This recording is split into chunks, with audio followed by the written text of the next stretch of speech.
Gente, vai ser um super vídeo. Primeiro eu vou falar dos constituintes inorgânicos. Começando, né, o mais importante, que é a água, que é o maior constituinte do nosso corpo. Aí tem várias funções. É muito importante você lembrar que ele tem polaridade, tem alta tensão superficial, que eu não sei se vocês já viram aqueles insetos andando sobre a água, é por isso, por causa da tensão. Aí, as importâncias. Por que é importante? Porque é um meio para reação química. Tipo, sem a água não acontece as coisas. Por exemplo, nosso sangue, nosso cérebro, muita coisa precisa da água. Participa de reações químicas, não é nem só um meio, participa também. Tem um alto poder de dissolução, que permite que as coisas circulem. Calor específico alto. O que significa pra gente no corpo humano? O calor específico alto significa que a nossa temperatura não varia com muita força. É mais difícil você mudar a temperatura do nosso corpo porque ele tem água. Aí conserva. Até porque, tipo, se a gente esquentar muito, as nossas proteínas começam a sofrer desnaturação. E se a gente esfria muito, tem hipotermia e morre. Água, você tem que lembrar que tem 3 fatores que influenciam a água, que é a idade. Quanto mais novo, mais água tem no corpo, porque o metabolismo trabalha mais. Então, idade. Ai, meu Deus, calma. Assim, gente, a idade. Quanto mais novo, mais reações químicas, então gasta mais água, tem mais água no corpo.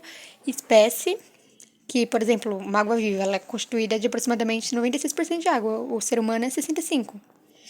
E metabolismo, quanto mais metabolismo, mais ele gasta. Tá. Agora, sais minerais. Sais minerais são os que não têm carga e os íons são os que têm carga.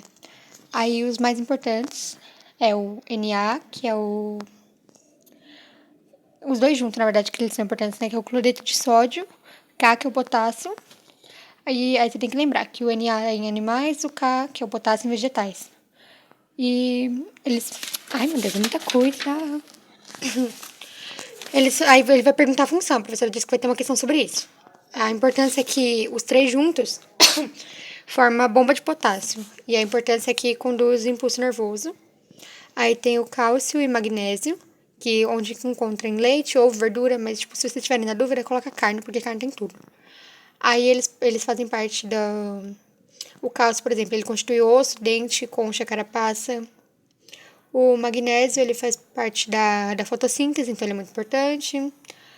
Cálcio também você tem que lembrar que ele não permite que aconteça a coagulação.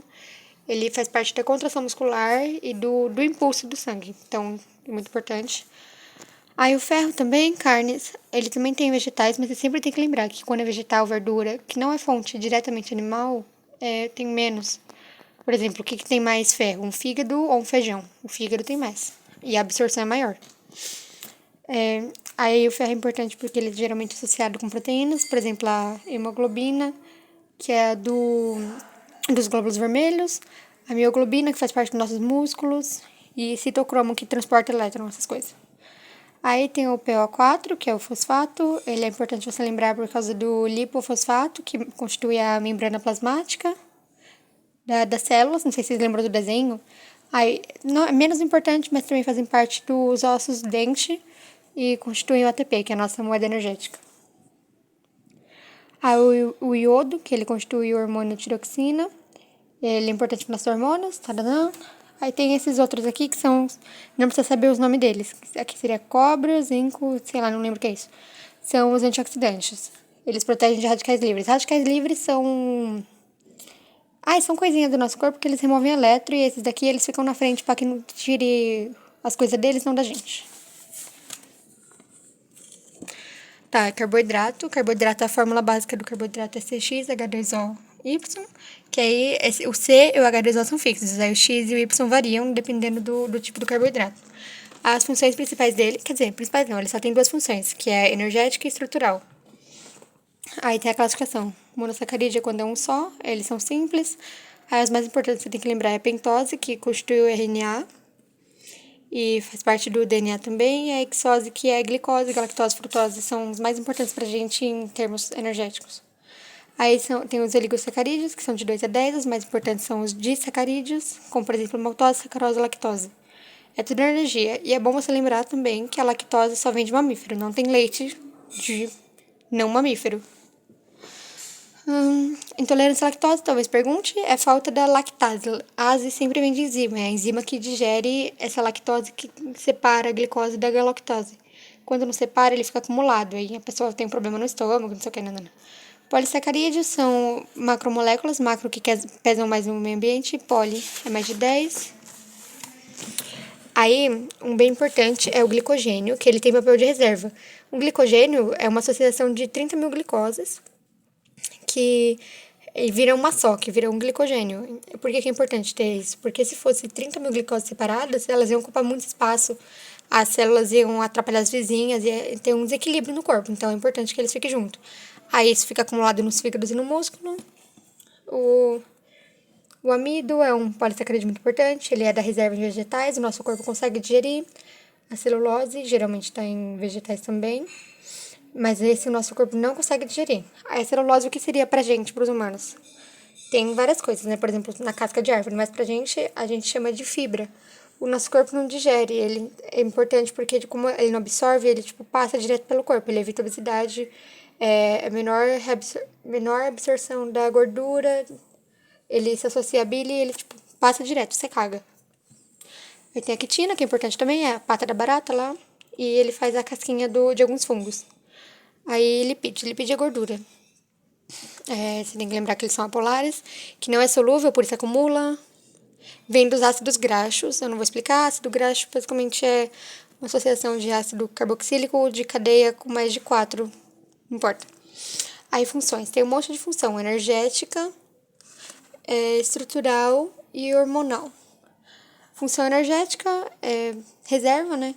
Glicogênese, por exemplo, é quando acontece o lipídio virando glicose. Eu vou pular isso daqui.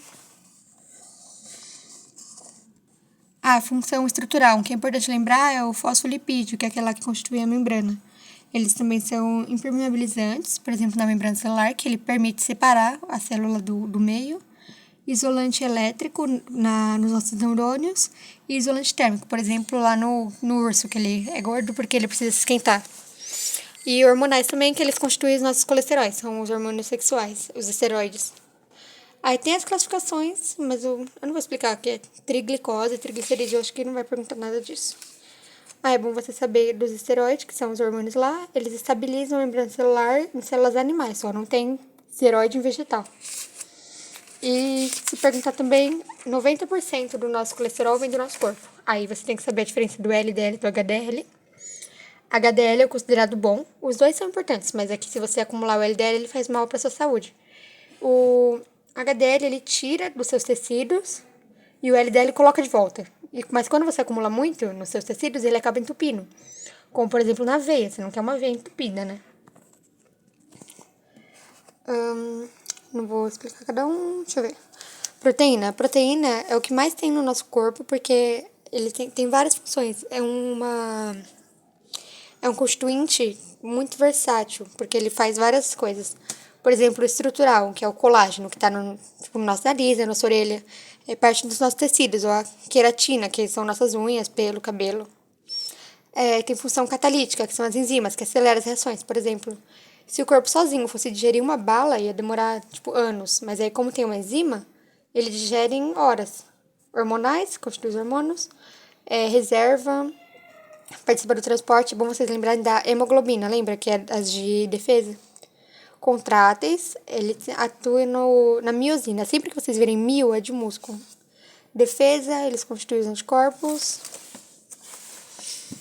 Você tem que lembrar que quimicamente eles são constituídos de aminoácidos. Uma proteína integral é a que tem todos os aminoácidos e uma parcial é a que não tem todos. Geralmente são as que vêm de origem animal. Por isso, quando você é uma pessoa vegetariana ou vegana, você tem que consumir coisa separada, porque não tem tudo. O vegetal tem tudo de uma vez.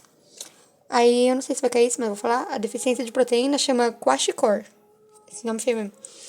Kwashiorkor é falta de proteína e no que atrapalha? Atrapalha em tudo. O desenvolvimento intelectual, do corpo. Você tem que falar.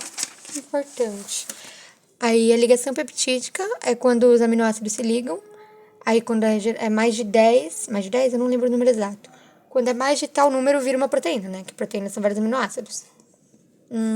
Aí tem as estruturas. A estrutura primária é quando eles estão, em linha reta, ligadinho.